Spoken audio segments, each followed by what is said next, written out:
might have to do Mm. in order to get where we want to go.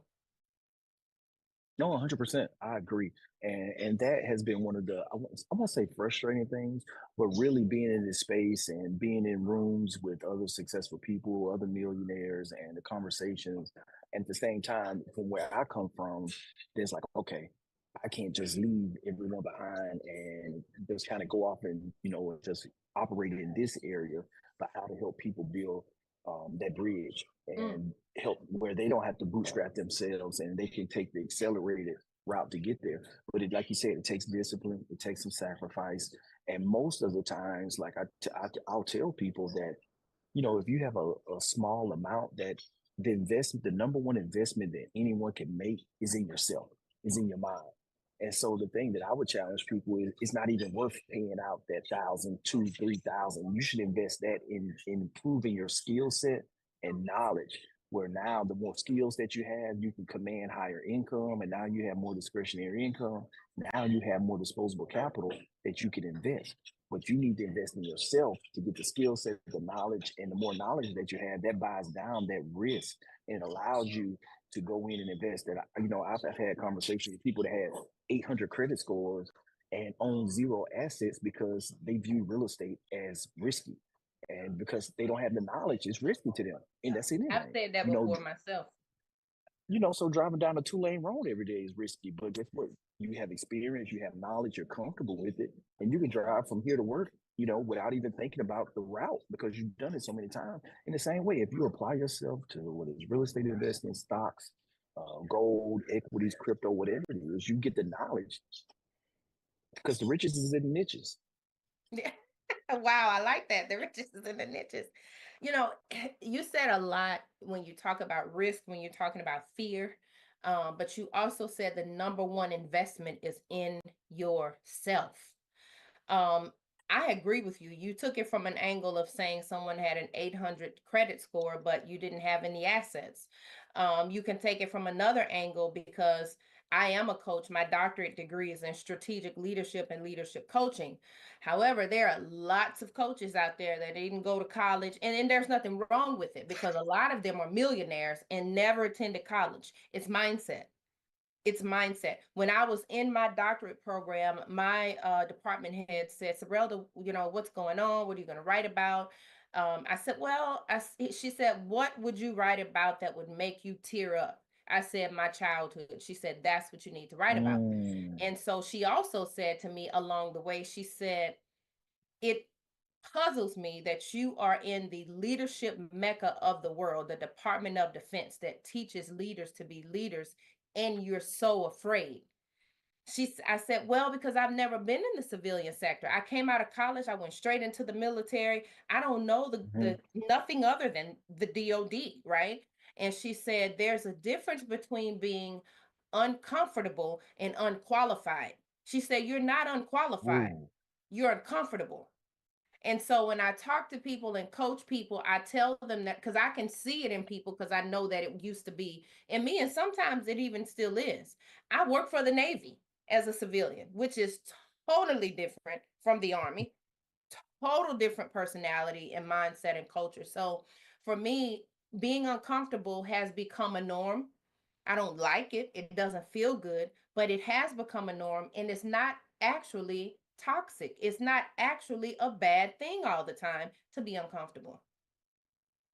And I agree 100% because guess what? If you're not changing, if you're not uncomfortable, then you're not growing. You're Mhm. complacent. And that's the last thing that you want to be is complacent in anything because you're regressing.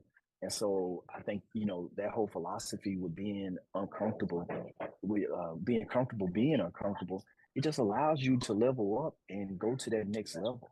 Right. Because the thing is that so many people, they take for granted the skill set they have and how qualified. That's one of the most, intriguing things. Is like once you get in some of these rooms and the conversations that you have, when you're talking about $1 million deals and everything, and you're like, I'm more than qualified to be here and having these conversations. The Yes. questions that you get asked, and how did you do X? How did you do Y and Z? And everything's like, you don't know that? It's like, hold on. And And so the thing is, they're not asking textbook stuff. These people are asking techniques. They're asking mhm, strategies. And most of this stuff that they're asking is not in a textbook. That's what I was going to say to you earlier.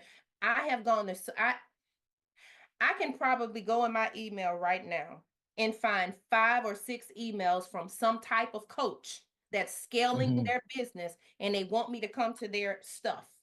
I have been in a coaching program that costed a whole lot of money.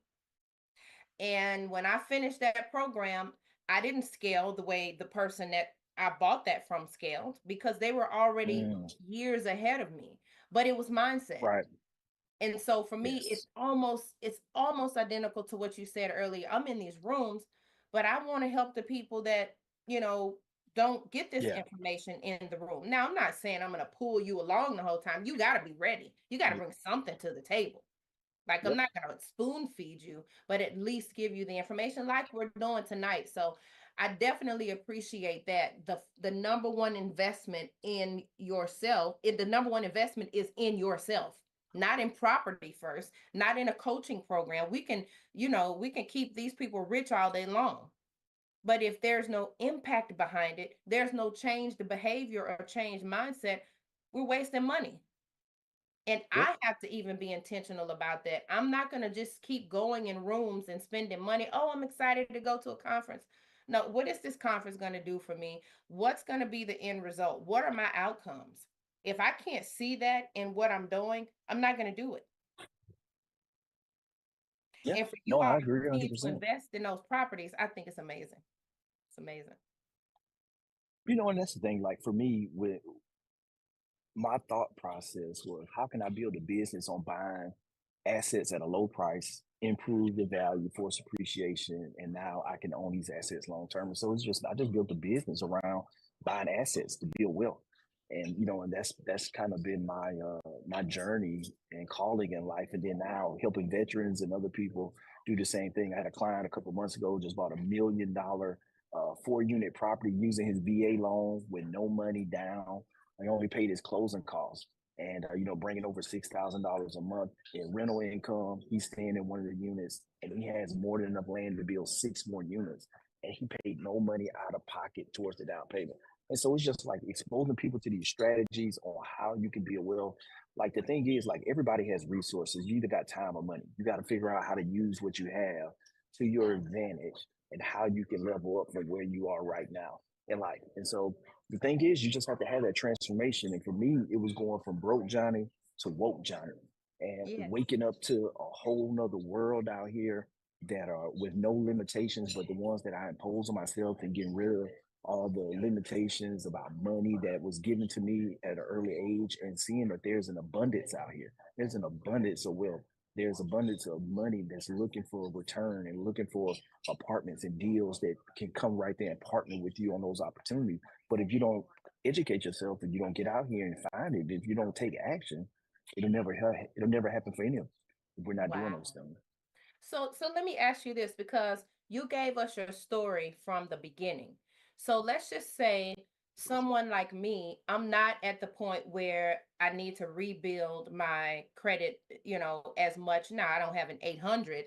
Mhm. And I think we You don't need talked it. right, but at the same time, I think I'm looking at if I compare your story to where I am now, how do I, for example, if I say, okay, Johnny, tell me how I can get started. Like I'm thinking in my head because I'm ignorant to this process. I may Mhm. have $2,000. I'm like, and you could come back and say you can't do nothing with $2,000. I mean, or we Yes, can you talk can. about other ways. But and he's like, yes, you can. Yes, I can. Yeah.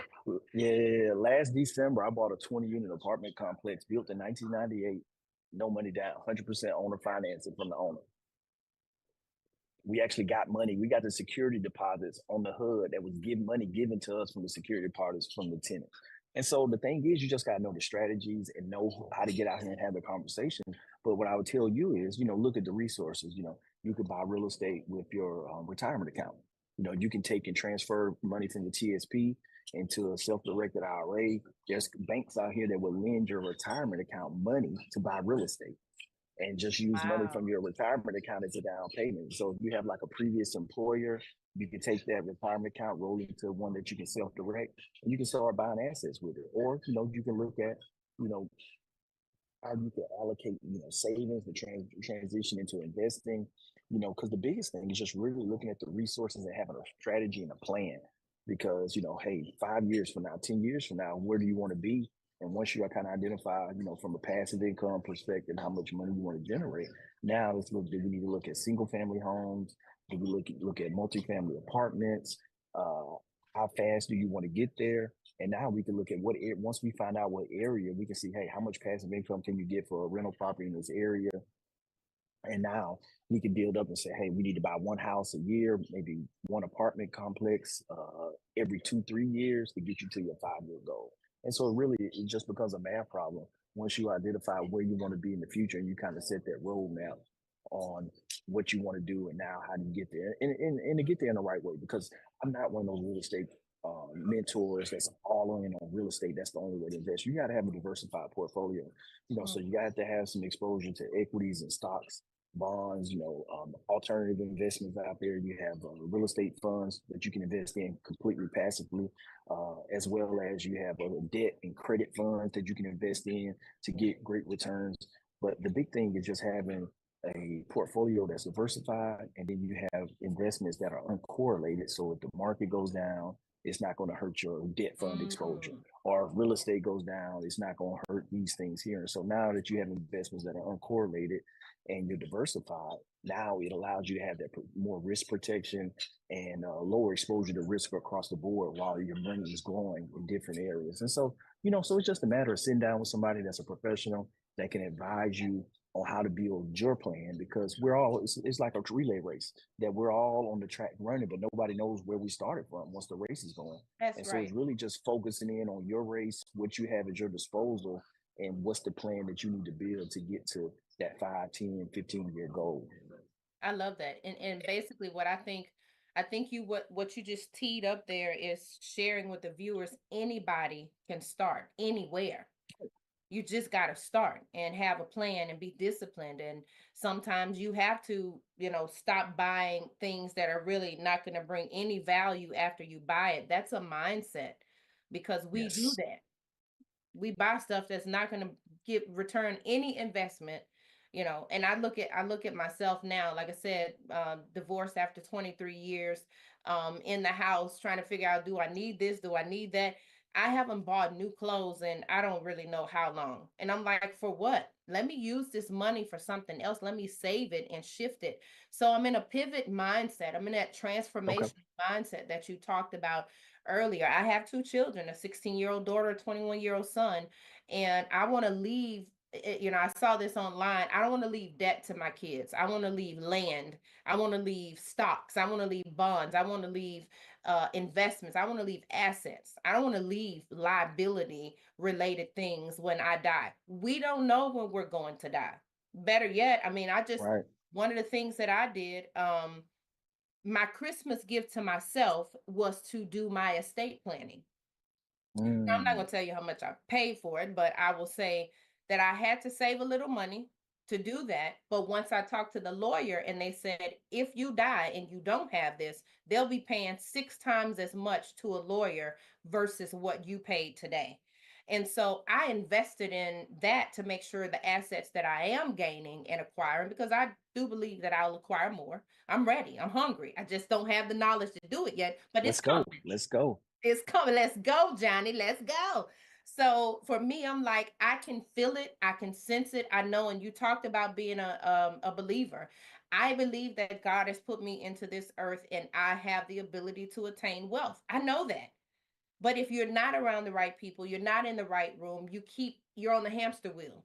Like, okay, I'll just keep my $100 in my wallet and I don't want to spend it because if I spend it, I won't have any more. Yeah, but you got to spend some to make some. You've got to invest some to get some. And so I'm excited about that. For people that hadn't done this before, tell us about that point in your life. I think you said a little bit of it earlier when you said somebody had to help you get your own apartment at the beginning, and Hmm. then when your friend came to you and you made money and got back money back on your closing. And some of this language may be going over people's heads that's never bought. So that's another thing. We may be talking to several different audiences listening to this. Give me a synopsis or a summary for everyone. that can understand this piece. Because some of me and you are talking this language, and people are probably like, what in Mhm. the world are they talking about? How do they start? Even the beginner. Yeah, no, and it all starts with your income and expenses. That you have to get control of your income and expenses. And one of the things, especially now and where we are in our capitalistic society, is that we see inflation has been running rampant. Hmm. Uh, Wages haven't kept pace, nowhere near that. And we see over the last 3, 4 years that, from 2020 to 2023, we had one of the largest levels of appreciation ever in real estate. And we look at the stock market, where the stock market is right now, that society is set up for investors to win in the United States. Yep. And they don't teach you anything about investing in school. No, And they don't. and that, I believe that's on purpose. But with that, now you have to look, how do you become an investor? And so the thing is that you have to look at your income and how you can increase your income. Like, before anyone should start thinking about investing, your number one thought process is, how can I level up skill wise? Because outside of investing, one of the best ways to build wealth is by starting a business. And anyone can start a business right here with this little phone that you have, Yeah. and using it, that it allows you to increase income, where now you can build passive income, selling products in your sleep, selling digital products, becoming, getting royalties from being an author of a book. And so I encourage anyone to look at the skill sets that you have right now at your W-2 job. That, one of the things you can easily go in and do is like, hey, as your manager or supervisor, what is it that I can do right now in the company to get a 20% raise or 20, 30% raise right now? What metrics or what quota do I need to hit in the next quarter, in the next year, to get to this next level or get to this next opportunity? Now, Mhm. you have a plan. And so I encourage people that they need to level up skill wise. That if you're in a dead end job, then find another one, or create your own job, or create a side business. I tell people I've been working 2 jobs now for over a decade. Um, Really? from buying real estate and having a side business where, we started flipping one house at a time, sell it and pick up another. But we've been doing this since 2015. And so the thing is that you just got to stop making excuses, because we all have That's 24 it. hours in a day. Myself, you, Elon Musk, pick anyone that's Pick the person. operating at a high level. We all got 24 hours in a day, but it's all about how we choose to use them and how we can level up our skills. So I tell everyone to start looking at how you can increase your income today, and then start getting smart about some area in investing that you like to do, whether it's trading stocks, is real estate investing, is investing in oil and gas, maybe trading notes, buying notes on real estate, becoming the bank, or whatever it is. But you got to find something. You need to find something to invest in, get the knowledge, get all the information, whether it's education from books, podcasts, seminars, and conferences that you can attend, a mentor, a coach, but somebody. And so once you figure out an investment, because most investors, they get rich from investing in a concentrated area or niche. And the saying is, you become rich by concentration, but you keep it by um, diversification. And so the Mm. thing is, like, get good. For me, it was get good, really good at real estate, build a wealth, and now you diversify once you build it all. So now this is how you preserve it. This is how you keep it. And so you can't get great at everything. So just focus on one lane, one niche that you're passionate about. Get really good at it. Make all the money you can, the capital, and then start reinvesting and diversify it out into those other investments. I love that. I hear people a lot of times, and I was guilty of this when I went through my transition program, retiring from the Army. And they said, well, what do you want to do? I said, I want to start a business, but I also want to start a nonprofit. And then I started going down this list, like, I want to do this. I'm like, got this long list. They was like, look, pick one first, and I find myself, because I retired in 2016, and I find myself even now, like, don't do that, Sorrel, to pick a place, and then you can have the same foundation, and it can branch off, like you said, diversification, but have a niche, create that niche. Hmm. And people don't understand that. Yes, we have ideas. And I'm sure, like you just sat here and talked to us about so many different areas where you can invest. Like, what you do is not the only way, but the way that you're doing it works for you. And you Right. said something else, and this has to be something that we need to do a foot stump on because you've said it a couple of times today. Find something to invest in, but you got to invest in you first. Yes. You can have all the money in the world, you go invest in something, you're not going to keep it because your mindset didn't change. It's like somebody winning the lottery and you just spend it. Yep. I'm gonna give this person this, I'm gonna give that, I'm gonna give and invest is not the same thing. Giving and Yep. investing is not the same thing. And if we put enabling in there, we're gonna be broke. If we're enabling people by giving our money away, we absolutely are going to be broke. That is no return on investment. Now, I'm not saying charity is a bad thing. You're a believer, I'm a believer. We get that part. That's a part of it. Mhm. But that's not going to keep you in the wealth pocket. So, gosh, this is so good. Okay, now you seem like you do this often. Like, tell me how people can get in contact with you. Let me know where your intellectual property is so people can invest in it or Mhm. get the book and read it. I know I'm going to get the book because I'm ready. When I read the book, I'm like, look, Johnny, I'm ready. Tell me what I need to do. I'm going to try this thing out and let's go. So, talk to me about that piece. Yeah, no, most definitely. Extremely active on LinkedIn. So Johnny Lynham, first name, last name, on Facebook as well too, and my website johnnylynham.com. I have we're actually in we just finished up week 2 earlier this week, 8-week passive investor wealth series that I teach, and I bring in my financial advisor, CPA. We have a self-directed IRA company that's coming in. That's a company that's coming in talking about trust. We talk a little bit about that. Where's Mhm. there everything that you need from a wealth perspective, as well as I'm teaching the foundational pieces of real estate investing and underwrite deals. And I have clients that share as well too. So that's an 8-week series. We've done a couple times, and I'm super passionate about that. It's all recorded, so I encourage anyone that wants to check that out, that's there for anybody that's looking to build wealth. If you're serious, that you'll gain a tremendous amount of knowledge and information from there, and a lot of resources on getting started and building that foundation on whatever that you want to do when it comes to building wealth. So I definitely offer that up, as well as we do consulting. I have a team, as well as our REI Genius Real Estate Entrepreneurship and Investing. Our company, that our mission is helping people change their lives through real estate, and so Mm. that's what our mission is, and that's what we do. So we'd love to have a consultation call with someone. If you're interested, definitely reach out to me, and we'll get you set up with that 8-week wealth building series that you can go on at your own pace and kind of self-pace and go through. And yeah, Okay. So JohnnyLynham.com. .com. Okay, folks, y'all heard it, JohnnyLynham.com. Listen, I know it's Christmas time. I know we're getting ready to go into the holidays, folks, but think about all of that money you getting ready to spend versus invest, okay? Go into Yes. 2025 a different way. You don't have to spend it all, but if you do plan to spend it all, make sure you're spending versus investing it.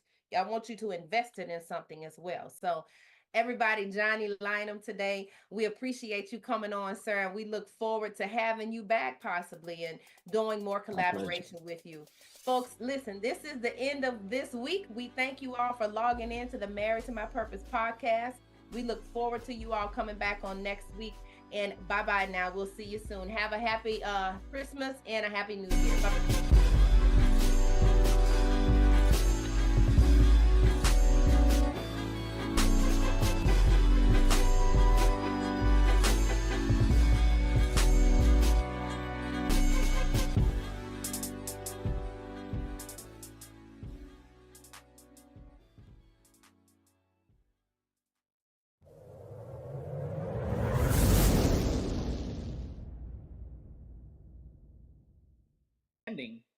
Culture, all he needed to do was just fill in the gaps and be an executive of the quarterback position and run the offense. And so all this other stuff is really just a mess. So I would like to know what you think about the Jets mess, the general manager being gone, being fired.